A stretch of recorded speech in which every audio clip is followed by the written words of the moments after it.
Radhe Radhe everyone.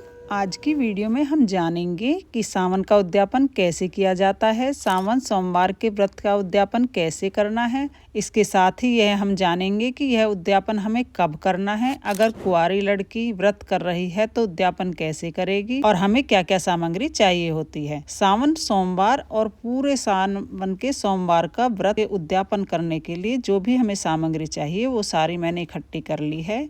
तो video शुरू करते हैं कि हमें उद्यापन कैसे करना है। जब भी हम कोई व्रत करते हैं तो व्रत तभी पूर्ण होता है जब हम उसका उद्यापन करते हैं। सबसे पहले हम व्रत का संकल्प लेते हैं। शुरू में मैंने वीडियो डाली है कि हम संकल्प कैसे लें और उसके बाद लास्ट में हमें व्रत का उद्यापन करना होता है, तभी हमारा व्रत पूर्ण होता है। आप चाहे सावन सोमवार के व्रत किए हों या पूरे सावन के व्रत किए हों तो उद्यापन करना जरूरी है। उद्यापन की सामग्री में माता पार्वती के लिए आप साड़ी ले लीजिए, साड़ी नहीं तो सूट ले लीजिए। माता पार्वती के कपड़े हमें लेने हैं। साथ में माता पार्वती के लिए श्रृंगार का सामान आप चाहे तो 16 श्रृंगार ले सकते हैं, 5 ले सकते हैं, 2 ले सकते हैं, 7 ले सकते हैं। सावन का महीना है तो चूड़ी और मेहंदी तो आप जरूर रख लीजिएगा। इसके बाद अलावा जो भी श्रृंगार का सामान आप ले सकें वो ले लीजिएगा। भोग के लिए, भोग प्रसाद के लिए कुछ रख लीजिए। दक्षिणा के लिए 100, 50, 10 रुपए जो भी आपकी श्रद्धा हो वो आप रख लीजिएगा।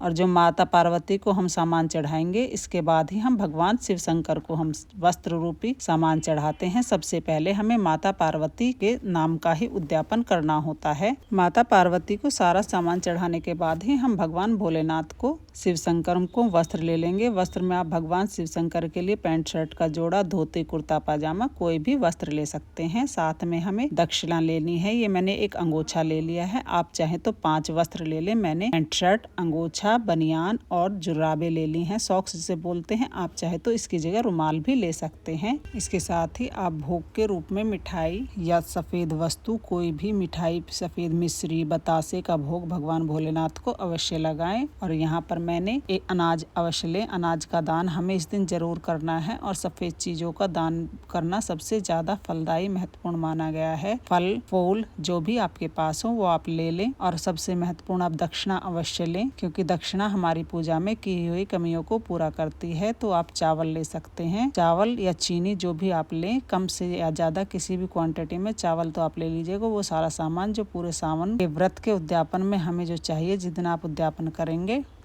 देखिए, पूरे सावन हमने भगवान शंकर को बेलपत्र चढ़ाया है तो हमें बेलपत्र जरूर लेना है। बहुत से लोग चांदी का बेलपत्र बना लेते हैं, आप चांदी का बनवा सकते हैं। चांदी का नहीं तो आप नॉर्मल बेलपत्र वृक्ष से तोड़कर अवश्य ले लें। और एक नारियल भी इस दिन अवश्य उद्यापन के दिन चढ़ाया जाता है। ये सारा सामान जिस दिन हम उद्यापन करेंगे उस दिन हमें चाहिए होगा, क्यों इस बार सावन सोमवार के दिन ही पूर्णिमा भी पड़ रही है, इसलिए इस दिन यह उद्यापन पूर्णिमा को किया जाता है। तो और भी अच्छा दिन है, सोमवार भी है और पूर्णिमा भी है। जिस दिन हम उद्यापन करेंगे उस दिन सुबह ये सारा सामान रख के पहले इसको हम मिनस लेंगे। हाथ में एक थोड़ा सा जल लेके इसके ऊपर से 2 बार वार देंगे सामान के ऊपर से। फिर हाथ जोड़कर इस तरह से सारा सामान मिनस के फिर हमें सामान उठाकर दान कर देना है। देखिए, जिस दिन आप उद्यापन करेंगे सुबह सुबह ही यह सारा सामान जब आप पूजा करते हैं उस टाइम मिनस देना है। उसके बाद ही हमें पंडित पंडिताइन को देना है। अगर पंडित पंडिताइन नहीं है तो आप किसी ज़रूरतमंद को भी यह सामान दान कर सकते हैं। अगर आप पंडित पंडिताइन को घर पर भोजन के लिए बुलाते हैं तो उनको ये सामान दे दीजिए। अगर घर पे भोजन पे वे नहीं आ पाते हैं, क्योंकि सारा सामान मिनस के आप उनके घर पहुंचा दें या किसी ज़रूरतमंद को दे दें। इस तरह से यह आपको सारा सामान दान करना है और आपका पूरे महीने का व्रत का उद्यापन हो जाएगा। अब जान लेते हैं, अगर आपने सिर्फ सावन के सोमवार का व्रत किया है तो उद्यापन कैसे करना है। देखिए, अगर आपने सिर्फ सावन के सोमवार को किया है तो ना कि आपको उद्यापन जरूर करना है। इसके लिए हमें क्या करना है, माता पार्वती के लिए हम श्रृंगार का सामान ले लेंगे। श्रृंगार का सामान कम या ज़्यादा जितना भी चाहें आप ले सकते हैं। साथ ही हमें वस्त्र के रूप में एक रुमाल ले लेना है और माता पार्वती के लिए हम एक रुमाल ले लेंगे। तो यह सारा सामान हम माता पार्वती के लिए ले लेंगे। इसके बाद ही भगवान भोलेनाथ के लिए वस्त्र के रूप में आप एक रुमाल ले लें। रुमाल ले सकते हैं, आप जनेऊ चढ़ा सकते हैं। यहाँ पर रुमाल नहीं है तो आप जनेऊ ले लीजिएगा। साथ में हम दक्षिणा ले लेंगे यथासंभव। अगर आप दक्षिणा ले लीजिए। इसके बाद हमें एक बेलपत्र जरूर लेना है, क्योंकि बेलपत्र सोमवार की पूजा में सबसे महत्वपूर्ण होता है। सोमवार की पूजा में साथ ही हम अनाज ले लेंगे। अनाज में आप चाहे तो चावल ले लिए, चाहे 1 कटोरी चावल ले लो, चावल ले लें या 1.25 किलो का इसमें मापदंड रहता है। आप 1.25 किलो चावल भी ले सकते हैं।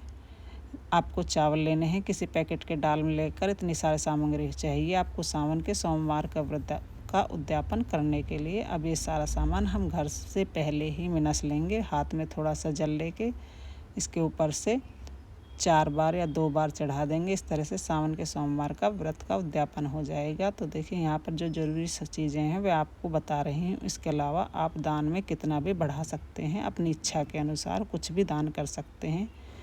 आप चाहें तो 18 तारीख को या 19 तारीख को सुबह सुबह आप उद्यापन कर सकते हैं। जिसने पूरे सावन के व्रत किए हैं वो 18 तारीख को, 18 अगस्त को और 19 अगस्त दोनों में से किसी भी दिन उद्यापन कर सकते हैं। लेकिन जिसने सावन के सोमवार का व्रत किया है वो आखिरी सोमवार को ही उद्यापन करते हैं। तो अब की बार आखिरी सावन सोमवार 19 अगस्त यानी रक्षाबंधन के दिन पड़ रहा है। तो आपको 19 तारीख को ही उद्यापन करना है। उद्यापन की जो सामग्री है वह सारी पंडिताएं ने किसी ज़रूरतमंद को दे दें